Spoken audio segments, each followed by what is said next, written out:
I would like to invite Testing Manager Carol Gagnon again to comment about the decrease in pending applications by fiscal year 2021-2022 on page 141. Carol?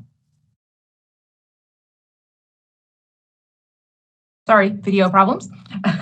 So the decrease is due to two factors. First of all, finally, COVID restrictions have been lifted, and so the test centers are able to test at full capacity. In addition, because we're at PSI, they can test in the evenings. They test 6 days a week, so candidates have a lot more choices of when to take their exams. Second, staffing levels have finally gone back up again and increased, and so licensing is able to speed up the processing of the applications because we have more people who are there and fully trained and able to work on it. Thank you. Thank you, Carol.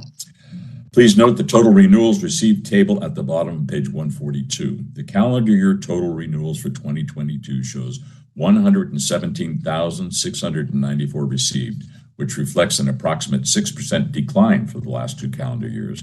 These statistics are compared between calendar years, whereas the budget update statistics from page 46 of the packet are by fiscal year.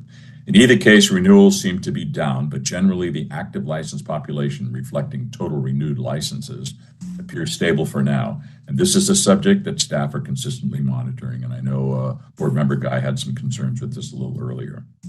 Regarding workers' compensation stats on page 143-44, as of January 1st, 2023, per Senate Bill 216, the following classifications now require workers' compensation insurance: C8 concrete, C20 warm air heating, ventilating, and air conditioning, D49 tree service, and C22 asbestos abatement. As a result of this change, staff noticed an increase in classification removal requests for these classifications. In total, among the 4 classifications, there are 584 less licensees between January and June of 2023, with the biggest impact seen in the C20 classification by a decline of 239. On page 146, you will note an update regarding CSLB's license application experience verification program. As of last summer, the licensing division referred most of the experience investigations to the enforcement division. In the first quarter of 2023, investigators closed over 30 cases per month. You can find the testing update on page 151. CSLB completed transitioning to PSI exams on July 1st, 2022.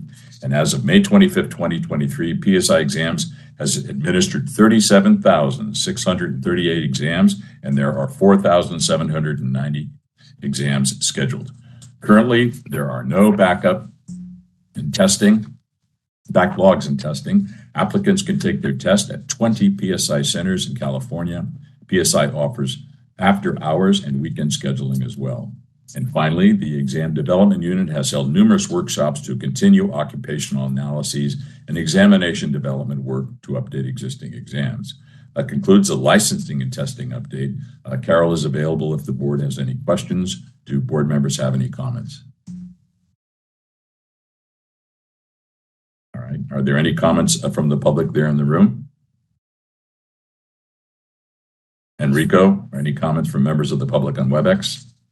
No public comment. All right, thank you. Our last item is Test Administration Centers Outsourcing Update. On page 151, you can find information about the Test Administration Centers.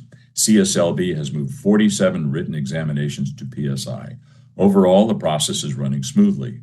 In order to remove barriers to licensure, CSLB has worked with the vendor to translate 47 study guides to Spanish and have them available on CSLB's website. We're also in process of translating the law and business exam into Spanish, and we'll have it available by August 2023. And Carol, would you provide a little update on this item? Yes. The law and business exam is going to be in the test centers in Spanish on August 1st in about, 6 weeks. So that will be coming. In addition, 9 more exams are going to follow by the end of the year. These 10 exams are those that have received the most requests for a translator in Spanish in the last 5 years. The exam administration manager did a lot of research on this, and he estimates that 95% of our requests for a translator in the last 20 years have been for Spanish, and these 10 exams represent about 80% of those requests. He also estimates that administering these exams in Spanish, instead of people having to do a translator, is going to save CSLB about $60,000 a year because we won't have to pay for a private room for the translation, and we won't have to pay for a private proctor to supervise their exams. So getting these exams moved over is going to save us money too. It's also going to speed up processing time for these candidates because then they don't have to wait for their translator to get approved. They can just go in and take their exam on a regular day with everybody else, and they're just going to see it in Spanish instead of in English because that's what they're going to select. Now, for other trade exams that are not being translated yet, those they will still have to get a translator for and go through the regular process, but their law and business they will get to take in the written form as a Spanish exam. That's all of my update for this. Thank you, Carol. Making some great progress on that. Thank you. And before I move on, do board members have any questions or comments? Any comments from the public there in the room? Rico, anything on WebEx from members of the public? No public comment. Thank you all. This concludes the licensing items on the agenda. Back to you, Chair Teichert. Thank you. Thank you, Jim and Carol. So the last item on today's agenda is Public Affairs, and I'll now turn it over to Public Affairs Committee Chair Alan Guy. Thank you, Chair Teichert. Catherine, I think you're up first. Thank you, Alan. I'll be providing an update. Yes, I'll be providing an update on the strategic plan progress made by the Public Affairs Office team. On page 158, we will begin with strategic plan item 4.1, which focuses on expanding CSLB's online presence to educate both consumers and the industry. The Public Affairs Office is committed to this ongoing objective, researching the best ways to deliver CSLB's messages to the industry while also reaching out to underserved communities through targeted outreach efforts. Moving on to strategic plan, item 4.2, we have made notable strides in establishing a CSLB-specific new board member orientation. Building upon the extension approved at the March 2023 meeting, the Public Affairs Office has been working on updating the board member orientation materials. Our new staff members have been developing narrative overviews that cover legislative processes, licensing and testing functions, and enforcement procedures. These overviews will soon be included in the welcome binder provided to the new board members. Additionally, they will serve as the foundation for an engaging orientation video, offering board members a convenient and informative resource. Strategic plan item 4.3 focuses on enhancing the user experience through website content updates, improved accessibility, and navigation. Public Affairs Office is dedicated to this immediate and ongoing task. In line with our commitment to inclusivity, we're planning a meeting with consumer groups in August to gather valuable input, ensuring our website caters to the specific needs of consumers and the construction industry. Continuing our dedication to education and support, strategic plan item 4.4 emphasizes the development of video tutorials. These tutorials are designed to reduce errors for consumers, licensees, and applicants by providing clear instructions on various processes, such as completing forms.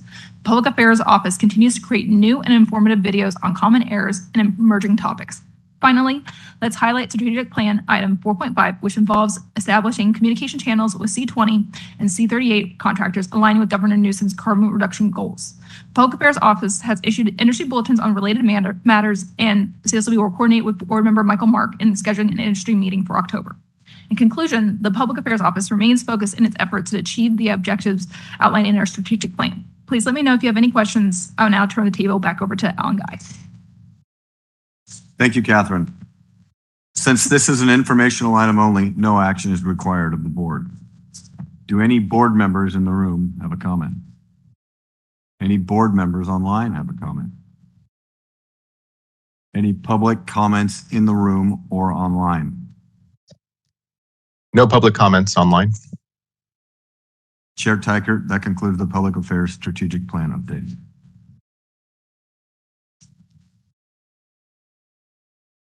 I think it's right back to me. And may I turn it back to you for a program update? Yeah, absolutely. Thank you, Chair Teichert. I am pleased to bring you the Public Affairs update today, starting on page 161. The Public Affairs Office, or PAO, is responsible for media, industry, licensee, and consumer communications, as well as outreach. They provide proactive public relations, respond to media inquiries, and develop and distribute publications and newsletters. They also conduct education and outreach for consumers and contractors. PAO creates content for the CSLB's social media channels and website, including webcasts and videos. They conduct workshops and seminars for disaster survivors and contractors, and present speeches to service groups and organizations. Disaster response has been a key effort over the past year. CSLB works to educate property and business owners so they are not harmed by unlicensed or unscrupulous contractors after a disaster. In the latter half of 2022 and early 2023, CSLB staffed and participated in 43 disaster recovery centers throughout California. A list of those DRCs is provided in the board packet. Starting at the bottom of page 163, you can see that PAO's outreach efforts have been vast, including contact with legislator offices, building departments, and construction industry associations.